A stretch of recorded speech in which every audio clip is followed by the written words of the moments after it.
ఆ తృప్తి తీరకపోవటం వల్ల అతనికి అది నరకంలాగా అనిపిస్తూ ఉంటుంది. కనుక అతను తన అనుభవాలను చెప్పదలుచుకుంటే తీసుకెళ్లి నరకంలో పడేశారననే చెప్తాడు. ఆ పరిస్థితిని చాలాసేపు ఉన్నట్లు ఉంటుంది. చాలా బాధాకరంగా కూడా అనిపిస్తుంది. అది అతనికి శాశ్వత నరకంగా తోస్తుంది. వచ్చిన బాధల్లా ఏమిటంటే ఇటువంటి వాడికి ఎవరు సహాయం చేయలేరు. అంటే ఇటువంటి అనుభవం అతనికి రాకుండా చేయటం ఎవరి వల్ల కాదు. ఇతరులు చేయగలిగిందల్లా ఏమిటంటే జరుగుతున్న దానిని, అందుకు కారణాన్ని అతనికి జాగ్రత్తగా వివరించడమే. ఆ బాధ నుండి బయటపడాలి అంటే అతను చేయవలసింది ఏమిటంటే ఆ కోరికను వదిలించుకోవటం. అలా వదిలించుకోనంత వరకు ఆ బాధ కొనసాగుతూనే ఉంటుందని అతనికి చెప్పటమే. ఇప్పుడు కాకపోతే మరి కొంతకాలానికైనా అతను వాస్తవాన్ని గ్రహిస్తాడు. దాంతో పర్గేటరీ యాతనా దశ అంతరిస్తుంది. ఎప్పుడైతే అతను తెలుసుకుంటాడో ఇది నరకం కాదు, ఇది నా అనుభవం, నేను తెచ్చుకున్నాను, దీనివల్ల నేను బాధపడుతున్నానని తెలుసుకుంటాడో అప్పుడు ఆ బాధ అనేది తొలుగుతుంది. అప్పుడు పర్గేటరీ అనే ఆ దశ నుంచి అతను మారటం జరుగుతుంది. ఇది లోభి. ఇక లోభి విషయానికి వద్దాము. ఇప్పుడు తాగుబోతు గురించి తెలుసుకున్నాము. ఇప్పుడు తర్వాత లోభి మరణిస్తే ఎలా ఉంటుందో తెలుసుకుందాము. ఈ భూమి మీద ఉండగా బంగారాన్ని తెగ కూడబెడతాడు. రెండో కంటికి తెలియకుండా దాచిపెడతాడు. బ్రతికుండగా ఆ దాచిపెట్టిన నిధి దగ్గరకు వెళ్ళి ఆ బంగారు నాణాలను, ఆ నోట్ల కట్టలను తడిమి చూసుకుంటేనే ఆ నాణ్యాలు తన వేళ్ల మధ్య నుండి జారి క్రింద డబ్బులు గుట్ట మీద పడుతుంటే అతనికి కలిగే ఆనందాన్ని ఒక్కసారి ఊహించండి. మరి అలీబాబా 40 దొంగల సినిమాల్లో కూడా మరి వాళ్ళంతా కూడా ఒక ధనాన్ని రాసులు రాసులుగా లోపల దాచిపెట్టుంటే వీళ్ళు లోపలికి వెళ్ళి ఆ డబ్బుని ఇట్లా పైన పోసుకుంటూ మరి వాటిని తాకి ఆనందిస్తూ ఉంటారనమాట. అది ఒకసారి మనం ఊహించుకుంటే కూడా మనకు కూడా అది తెలుస్తుంది ఆనందం ఎట్లా ఉంటుంది అనేది.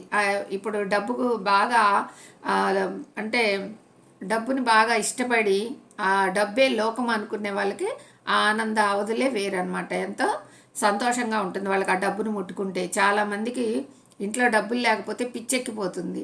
ఎప్పుడు డబ్బులు ఉండాలి వాళ్ళ దగ్గర. ఆ ఖర్చు చేసినా చేయకపోయినా కూడా డబ్బులు మాత్రం ఎప్పుడు వాళ్ళ దగ్గర ఉంటే ప్రశాంతంగా ఉంటుంది మనసు. డబ్బులు లేవనుకో చికాకు వచ్చేస్తుంది, కోపం, చిరాకు అన్నీ వచ్చేస్తూ ఉంటాయి అన్నమాట. అట్లాగా ఆ నోట్లకు అట్లా తడిమి చూసుకుంటే ఆ నాణ్యాలను అట్లాగా తాకుతూ చేతులలో దోసిట్లోంచి కింద పోస్తూ ఉంటే ఆ ఆనందమే వేరుగా అనుభవిస్తూ ఉంటారు. అంతా నాదే, ఇదంతా నాదే, నేను తప్ప ఎవరు దీనిని ముట్టుకోరాదు అనుకుంటారంట. ఆనందంతో అరిచే దృశ్యం కళ్ళ ముందు గుర్తు తెచ్చుకోండి.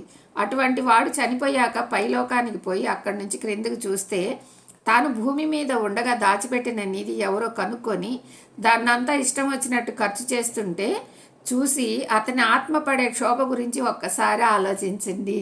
నీకేముంది, బాగా కూడబెట్టాడు, అంతా రాసులు రాసులుగా మరి బీరువాల్లో బాగా బ్యాలెన్సులు, బ్యాంకులో బ్యాలెన్సులు అన్నీ కూడా దాచిపెట్టి సంపాదించాడు.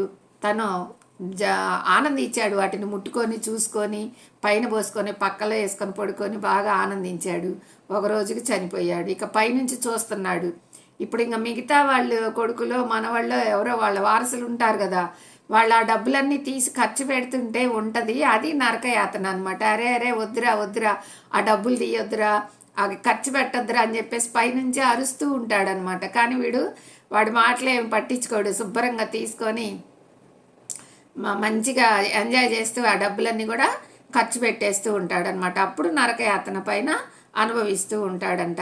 చనిపోయాక కొంతకాలం పాటు అన్న నిధి దాచిన ప్రదేశంలో తచ్చాడినా కూడా ఏమీ చేయలేని పరిస్థితి. ఎంతసేపు ఆ బీరువా చుట్టూ తిరిగినా, ఆ డబ్బుల చుట్టూ తిరిగినా, ఆ బంగారు నిధుల చుట్టూ తిరిగినా కూడా ఏమీ తాకలేడు. తను ఆత్మస్వరూప రూపంలో ఉన్నాడు కాబట్టి తను తాకే అవకాశం లేదు, తను ముట్టుకునే అవకాశం లేదు కాబట్టి దాని చుట్టూ తిరుగుతూ ఉంటాడంట. ఆ నిధి వేటగాళ్లను మరోవైపు మళ్లించి ఉండవచ్చు తన ప్రభావంతో. దాని వాసనే వాళ్ళకు సోకకుండా చేయాలని శతవిధాలా ప్రయత్నించవచ్చు. కానీ వాళ్ళు నిద్రపోయేటప్పుడు తాత్కాలికగా తన స్థాయిలో ఉంటారని, కాబట్టి వాళ్ళని ఆ సమయంలో తాను చెప్పదలుచుకున్నది చెప్పవచ్చని, అసలు అటువంటి పద్ధతి ఒకటి ఉందని అతనికి తెలియదు. మరి వాళ్ళు పడుకున్నప్పుడు వాళ్ళు కూడా హాస్టల్గా బయటికి వస్తారు. ప్రతి ఒక్కళ్ళు కూడా నిద్రపోయే టైంలో ఆ ఆత్మస్వరూప రూపం అనేది ప్రతిరోజు బయటికి రావాల్సిందే. అలా వాళ్ళు బయటకు వచ్చినప్పుడు వాళ్ళ ఆత్మలతో ఈ ఆత్మ వెళ్ళి మాట్లాడొచ్చు. ఒరే మీరు ఆ డబ్బులు అట్లా వేస్ట్ ఖర్చులు చేయకుండా ఏదన్నా పనికొచ్చే ఖర్చులు పెట్టుకోండి, లేదా మీరు అవి తీసుకోవద్దనని చెప్పడానికి ఏదన్నా చెప్పచ్చు. కానీ ఈ ఆత్మకు అది తెలీదు. ఎందుకంటే డబ్బే లోకంగా ఉన్నాడు కాబట్టి ఎప్పుడు ధ్యానం చేసి ఎరగడు.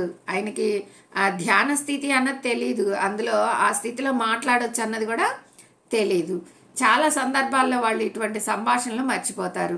కాబట్టి అతని ప్రయత్నాల ప్రభావం వాళ్ళ మీద ఉండదు. మరోసారి గుర్తు చేసుకుందాం, అతన్ని ఎవ్వరూ శిక్షించటం లేదు. మితిమీరిన తన లోభత్వం వల్ల, అత్యాశ వల్ల తానే బాధపడుతున్నాడు. ఇక్కడ అతన్ని ఎవరన్నా కొరడాలతో కొట్టడం కానీ, రంపాలతో కొయ్యటం కానీ, నూనెలో వేయించటం కానీ ఎవరు చేస్తున్నారు? ఎవరు ఏమీ చేయట్లేదు. కానీ నరక యాతన అనుభవిస్తున్నాడు. ఆ డబ్బు వాళ్ళు తీసుకొని వెళ్తుంటే, ఆ డబ్బు ఖర్చు పెడుతూ ఉంటే ఎంత బాధపడుతున్నాడంటే అంత నరకం అనుభవిస్తున్నాడు అనమాట. అది తనకి తానుగా ఏర్పరచుకున్న నరకం అనమాట. అది ఆనందాన్ని పొందాలి అనుకుంటే మాత్రం పక్క భౌతిక విషయాల పట్ల అతను చాలా దూరంగా తొలగవలసి ఉంటుంది.